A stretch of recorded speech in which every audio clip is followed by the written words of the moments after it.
one, Umar ibn Khattab radiallahu anhu, when he instituted the Taraweeh, the Qiyamul Layl, he put Ubay ibn Ka'b in charge, and Ubay would recite from after Isha all the way up until Fajr. Whoever could do it, do it. Whoever could do 2 rak'ah. But he, as the institution of Taraweeh, he let it go the entire night, and they would finish the recitation just enough time. The Sahaba said, we would rush back home for our suhoor and then come back and pray Fajr. The entire night was dedicated to the tilawah of the Quran. It is narrated that the Sahaba would finish the Quran multiple times during the night. Most of the Sahaba would read the whole Quran once a week outside of Ramadan. Once a week outside of Ramadan. That was their routine. However, in the month of Ramadan, they would increase this. It is authentically reported that the famous Tabi'i Qatada would recite the Quran once a week outside of the month. In the month of Ramadan, every 3 days he would finish 1 khatam,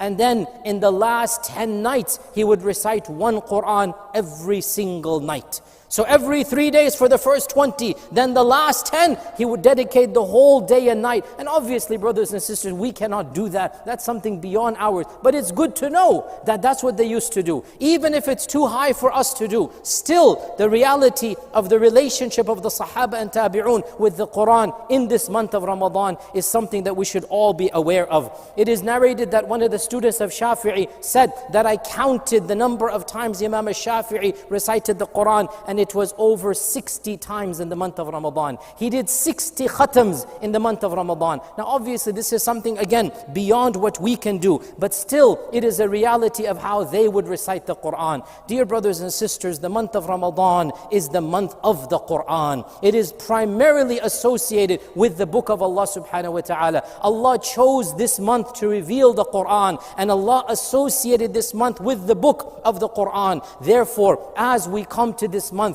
we should make it in our minds, our intention should be that we prioritize this book. In the authentic hadith, the Prophet ﷺ said that on the day of judgment, the siyam of Ramadan and the Quran will come, and they will argue on behalf of a person.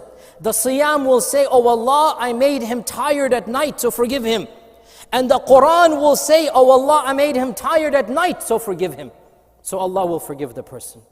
So, in the daytime, the fast makes us tired, and that's our shafa'ah, our forgiveness. In the nighttime, the Quran should make us tired. We should be reciting the Quran every single night as much as we can. It should be a part of our routine. Doesn't mean we don't recite during the day, but the point is we all should make an effort to cut back on our sleep during this month. Yes, sleep in the daytime if you need to, but at nighttime, spend some extra time. Put in the effort. Our schedules in Ramadan cannot be the same as outside of Ramadan. Our relationship with the Quran cannot be the same as outside of Ramadan. We need to put into our calendar, our schedules, what are the timings I will read the Quran, how much I will be reading, and we make sure that insha'Allah ta'ala we live up to this month. This is the month of the Quran, dear brothers and sisters. Let us live up to this reality. Yes, we cannot do 60 khatams like Imam al-Shafi'i. It is said that Abu Hanifa as well would do over 50 khatams in the month of Ramadan. We cannot do that. That was the Salaf. That was their barakah in time. It is unrealistic for me and you. Let's be honest with ourselves. But subhanallah, in all honesty, every one of us should aim for at least 1 khatam. Come on, 1 khatam. That's 20 pages a day. And to be honest, this is even putting the bar very low, to be very honest. If you read the Quran regularly outside of Ramadan, in Ramadan you should be doing at least 2, 3, 4 khatams. If you don't read the Quran outside of Ramadan, at least do 1 khatam. And it is very possible to do. It's only 20 pages a day for 30 days. That's all. 20 pages a day. Put it into your schedule. 5 pages after Fajr, 5 pages after Dhuhr. Put it into your schedule, and insha'Allah ta'ala, when you put it into your schedule, it will be very realistically done. This is the month of the Quran. Let us make sure we live up to the realities of this month, and let us demonstrate to Allah subhanahu wa ta'ala that it is the month that we are showing Allah we love this book, and we recite this book, and we give the book the honor that it is due. May Allah subhanahu wa ta'ala bless me and you with and through the Quran, and may He make us of those who its verses they understand and applies halal and haram throughout our lifespan. I ask Allah's forgiveness. You as well ask Him, for He is the Ghafoor and the Rahman. The question arises when it comes to this month of Ramadan, that should we prioritize the mere recitation or the listening or the reading of tafsir and tadabbur? What should be done? Yes, the Quran is there, but there's multiple angles, aspects of the Quran. We listen, we recite, and we read tafsir. What should be prioritized in this month? Our scholars mention that this is the month primarily of the tilawah of the Quran. It is the month primarily that is meant to be recited and also to listen to its recitation.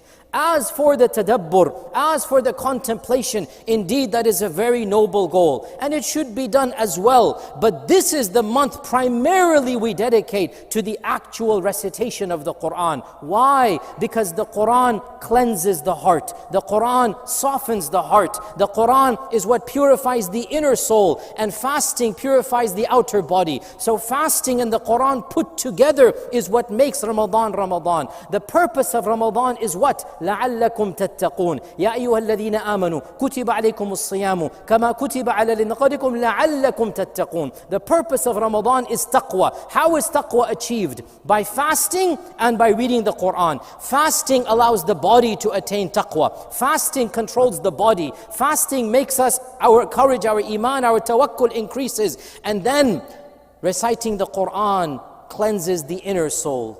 Doing the tilawah cleanses our heart. So the fast is for the body and the tilawah of the Quran is for the soul. Allah says in the Quran, لو أنزلنا هذا القرآن على جبل. If the Quran came down to a mountain, the mountain would dissolve. So our hearts have grown hard, brothers and sisters. Our hearts have grown hard over the course of all of these months and years. We have to soften our hearts. We have to make our hearts soft at the dhikr of Allah subhanahu wa ta'ala. Therefore, the purpose of reciting the Quran and of listening to its recitation is to soften our souls and hearts. And that is why the priority is in the tilawah and then also in the listening of the Quran. There are two different acts of worship, and our Prophet ﷺ did both of them during this month. He would recite and Jibril would recite to him. Both of these deeds are done. So we should also put this into our schedule. If we're driving for work, if we have some time, then we should listen to the recitation of the Quran. And then as well, for sure, the primary action of worship is that we ourselves recite this book. Kitabun anzalnahu ilayka mubarakun. This is a Mubarak book that Allah subhanahu wa ta'ala has revealed unto us. So we need to show appreciation of the book and make sure that in this month we dedicate plenty of time. Our primary action of worship during this month, the number one action of worship is the tilawah of the Quran. And alhamdulillah, these days we have the Quran on our phones and our apps. Just take it out and read it wherever we are. Alhamdulillah, the ease is there. It's so easy to recite the Quran. So please, brothers and sisters, my advice to myself and all of you, sit down and have a schedule of tilawah. Have a schedule of tilawah. Because when you have that schedule, when you have that dedication, that is when you will get 1 or 2 or 3 khatams done. Make sure you recite during the day a little bit, and especially at night. Yes, in our own masjid, we'll only have 8 rak'ah with a little bit, that's because of COVID. Then you go home, insha'Allah ta'ala, and you can recite the Quran on your own. And if you're able to, then the last third of the night, wake up again before suhoor, and then recite the Quran again.